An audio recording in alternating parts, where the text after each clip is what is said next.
नमो नमो मित्राणी चलतु आम UGC net पाई आमर किछिटा क्वेश्चन आम डिस्कसन से दिन करथिले आउ किछिटा रही जाइतिला जहाँकि चलतु आज डिस्कसन करदेबा।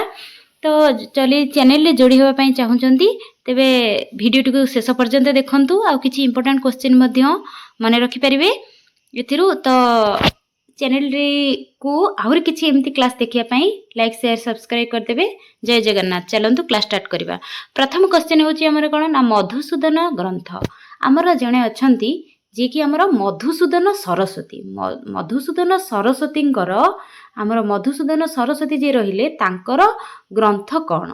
मधुसूदन सरस्वती को ग्रंथ लिखिचंती ना ऑप्शन नंबर सी अद्वैत सिद्धि ग्रंथ। अद्वैत सिद्धि ग्रंथर रचनाकार होचंती हमर के ना मधुसूदन सरस्वती। भलसे मन रखिबे। तापरे नेक्स्ट क्वेश्चन को जिबा। नेक्स्ट क्वेश्चन होची वेदांत परिभाषा कर्ता। वेदांत परिभाषा हमर गोटे पुस्तक अछि हमर वेदांत रिलेटेड पुस्तकटी ताहार कर्ता किए? फर्स्ट ऑप्शन होची आनंद, बी होची सदानंद, सी होची धर्मराज, डी होची मधुसूदन। वेदांत परिभाषार आमे लिखिचंती किए ना ऑप्शन नंबर सी धर्मराज। वेदांत परिभाषा लिखिचंती किए? धर्मराज धुरीन्द्र। धर्मराज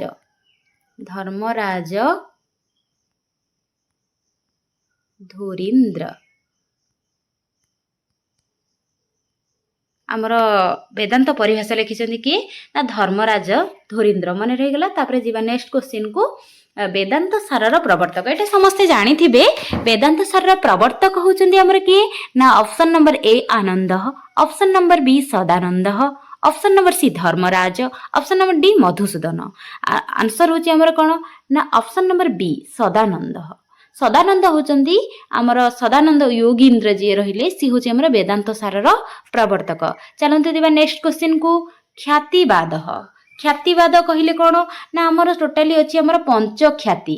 पांचटी हमर ख्याति कतटी रहिची ना पांचटी हमर ख्याति रहिची। तो पांचटी ख्याति रु हमर ख्यातिवाद को माने कोथरे अंतर्भुक्त रहउची मेन ख्याति ना अनिर्वचनीय ख्यातिटा हमर रहउची ते ख्यातिवाद नाम रे प्रसिद्ध हटे। तापर नेक्स्ट क्वेश्चन को जिबा। ईश्वर कारण हमर गोटे रहउची कोन ना गोटे होची दुईटी कारण जदी देखिबा गोटे होची निमित्त कारण आ गोटे निमित्त कारण आ गोटे होची उपादान कारण। निमित्त कारण उपादान मन रखंतु गोटे निमित्त आ गोटे होची उपादान कारण। निमित्त कारण उपादान कारण रु तो ईश्वर को आमे जदी नेबा ताले को कारण जिबे ना ऑप्शन नंबर बी उपादान कारण। तापर जिबा नेक्स्ट क्वेश्चन को कोशाहा। कोशाहा हमर कतिविधा? कोशा होची हमर ऑप्शन नंबर बी देखिबा। ऑप्शन नंबर बी होची ठीक ना पंचविधा। आपण माने जानि थिबे पांचटी कोश हमर कोन कोन रहउची। चलंतु देखिबा ना गोटे होची हमर अन्नमय कोश, मनमय कोश, गोटे अन्नमय मनमय, अन्नमय कोश रहउची आ गोटे मनमय। तापर कोन रहउची ना गोटे होची प्राणमय कोश गोटे रहउची।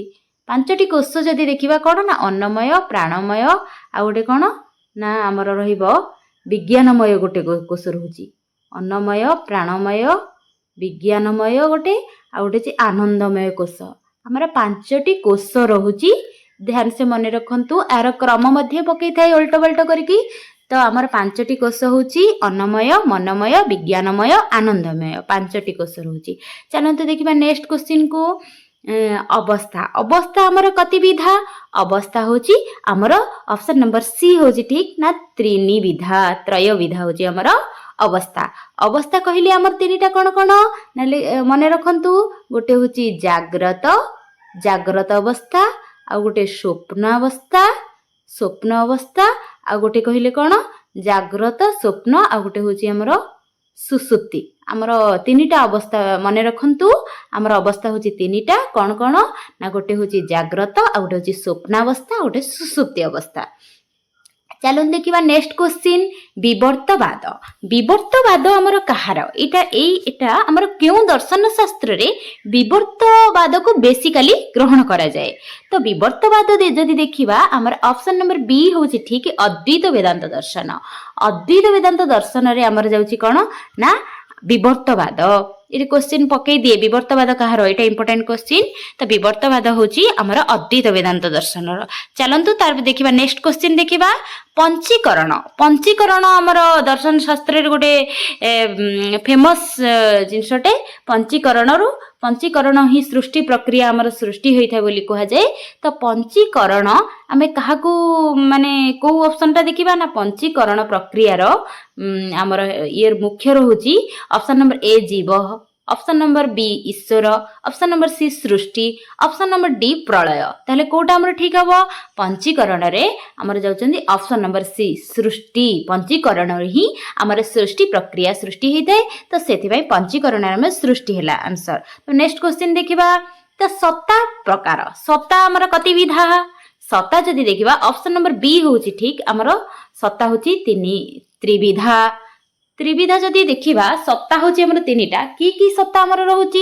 ना जदि देखिबा गोटे होची पारमार्थिक सत्ता रहूची लिखि दियंतु समस्ते गोटे होची पारमार्थिक सत्ता रहूची आ गोटे हमर कोन रहूची ना प्रातिभाषिक सत्ता तीनिटी सत्ता जदि देखिबा गोटे होची हमर पारमार्थिक आ गोटे होची प्रातिभाषिक आ गोटे हमर रहूची कोन ना व्यावहारिक सत्ता व्यवहारिक सत्ता हमर गोटे रहूची हमर तीनिटी सत्ता माने रखंतु तीनिटी सत्ता आ कोन कोन गोटे होची हमर पारमार्थिक सत्ता प्रातिभाषिक सत्ता व्यावहारिक सत्ता मध्ये गोटे रहूची तब नेक्स्ट क्वेश्चन देखिबा तो अतस्मिन तद्बुद्धि कहार एटा हमर वर्णना ना अतस्मिन तद्बुद्धि कहले ऑप्शन नंबर डी होची हमर ठीक अध्यास बोली आमे अध्यास जेमती हमर रजुरे सर्पभ्रम दौड़ी को हमरे साप बोली भाबुछे तो से होची हमर अध्यास होई जाउची तो सेही परी हमर सुक्ति रे रजत भ्रम सेटा भी गोटे हमर अध्यास सेबरे अध्यासर संज्ञा बोली गोटे कहा जायछि कोन ना गोटे जे अतस्मिनी तद्भुति होची अध्यास आ गोटे वस्तु ने अवस्तु आरोप सेटा भी मध्ये अध्यास बोली कहि परिबा तापरे नेक्स्ट क्वेश्चन देखिबा कर्म प्रकार कर्म कतिविध कर्म जदि देखिबा हमर कर्म होची option number A option number B 3 option number C 6 option number D 7 जदि कर्मर भेद देखिबा तो कर्मर होची हमर त्रिविध ऑप्शन नंबर बी होची ठीक हमर कर्म होची तीन प्रकार कर्म तीन प्रकार जो गुडा रहूची हमर से गुडा कोन कोन समस्त लिखि दियंतु गोटे होची संचित कर्म आ तीनिटा कर्म जति गोटे संचित कर्म आ गोटे होची हमर कोन कर्म गोटे कर्म रहइबो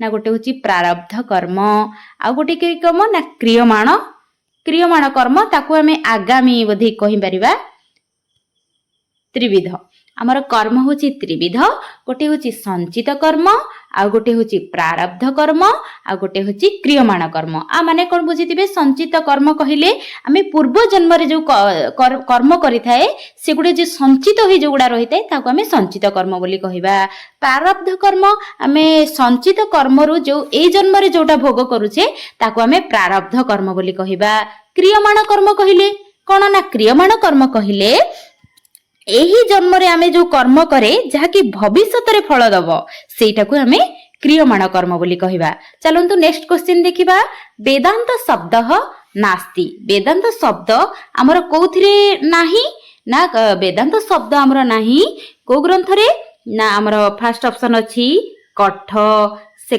कठ उपनिषद सेकंड होची तैतरीय थर्ड होची ईश 4 होची केनोपनिषद एही चारिटी उपनिषद रु वेदांत शब्द कोउथरे हमर वर्णना करा जाई नाही ना ऑप्शन हमर कोटे ठीक ना ऑप्शन नंबर डी ठीक केनोपनिषद रे हमर केनोपनिषद गोटे रहूची जोथरे की वेदांत शब्द ह नाही तापरे क्वेश्चन सेति की देखिथिबा आउ किछि क्वेश्चन हमें परे डिस्कशन करबा मु जो फर्स्ट क्वेश्चन टा कहिथिली कि हमर सिद्धि ग्रंथ विषय गोटे क्वेश्चन करी सेटा टिके चलंतु देखिदबा टिके क्लियर करदबा हमर थिला जो मधुसूदन सरस्वतींकर ग्रंथ थिला हमर कोन ना हमर अद्वैत सिद्धि ग्रंथ जदि हमर सिद्धि ग्रंथ देखिबा हमर टोटली रहूची चारिटा सिद्धि ग्रंथ हमर रहूची चारिटा सिद्धि ग्रंथ रु हमर गोटे के लिखि देले चारिटा सिद्धि ग्रंथ हमर रहूची चारिटा सिद्धि ग्रंथ रु हमर मधुसूदन सरस्वती लिखि देले अद्वैत सिद्धि ग्रंथ तापरे चारिटा सिद्धि ग्रंथ कोन कोन गोटे होची हमर आसी जिवो गोटे आसी जिवो हमर कोन ना ब्रह्म सिद्धि चारिटा सिद्धि ग्रंथ लिखि दियंतु समस्ते ଜାଣିବା ଏଗୁଡ଼ିକ ବହୁତ ଆବଶ୍ୟକ ହୋଇଥାଏ। ଗୋଟେ ହେଉଛି ବ୍ରହ୍ମସିଦ୍ଧି, ଆଉ ଗୋଟେ ଆମର ରହିବ କୋଉ ଆଉ ଗୋଟେ ସିଦ୍ଧି ହେଉଛି ଆମର ଇଷ୍ଟ ସିଦ୍ଧି। ଆମର ଦିଟା ଗୋଟେ ହେଉଛି ବ୍ରହ୍ମସିଦ୍ଧି ଆଉ ଗୋଟେ ହେଉଛି ଇଷ୍ଟ ସିଦ୍ଧି। ବ୍ରହ୍ମସିଦ୍ଧି କିଏ ଲେଖିଛନ୍ତି ନା ମଣ୍ଡନ। ବ୍ରହ୍ମସିଦ୍ଧି ଲେଖିଛନ୍ତି ମଣ୍ଡନ, ଲେଖିଛନ୍ତି ଆମର ବ୍ରହ୍ମସିଦ୍ଧି ଗ୍ରନ୍ଥ। ଇଷ୍ଟ ସିଦ୍ଧି କିଏ ଲେଖିଛନ୍ତି? ଇଷ୍ଟ ସିଦ୍ଧି ଲେଖିଛନ୍ତି ବିମୁକ୍ତ। ବିମୁକ୍ତ ଇଷ୍ଟ ସିଦ୍ଧି ଗ୍ରନ୍ଥ ଆମର ଲେଖିଛନ୍ତି ବିମୁକ୍ତ ଆତ୍ମା। ତାପରେ ସରିଲା। ତାପରେ ହଉଛି ଆଉ ଦିଟା ସିଦ୍ଧି କଣ? ଗୋଟେ ହଉଛି ଆମର ସୁରେଶ୍ୱରଙ୍କର ହଉଛି କଣ ନା ଆମର ନୈଷ୍କର୍ମ୍ୟ ସିଦ୍ଧି। ସମସ୍ତେ ନୋଟ କରିଦିଅନ୍ତୁ। ଆମର ନୈଷ୍କର୍ମ ସିଦ୍ଧି ଗ୍ରନ୍ଥର ଆଚାର୍ଯ୍ୟ ହେଉଛନ୍ତି କି ସୁରେଶ୍ୱର ଆଚାର୍ଯ୍ୟ। ତ କ୍ଲାସଟିକୁ ଏଇଠି ରଖିବା। ଯଦି ଏଇଭଳି କ୍ଲାସ ଆଗକୁ ଦେଖିବାକୁ ଚାହୁଁଥାନ୍ତି ତାହେଲେ ଚ୍ୟାନେଲଟିକୁ ଆମର ଲାଇକ୍ ସେୟାର ସବସ୍କ୍ରାଇବ କରିଦେବେ। ଆଉ ଏଇ କ୍ୱେଶ୍ଚିନ୍ ଗୁଡ଼ା ବାର ବାର ରିପିଟ୍ କରିକି ମନେ ରଖିଲେ, ଯାହାକି ଆମର ପ୍ରତ୍ୟେକଟି ଏକ୍ଜାମରେ ବି ଆବଶ୍ୟକ ହୋଇଥାଏ। ରହୁଛି। ଜୟ ଜଗନ୍ନାଥ।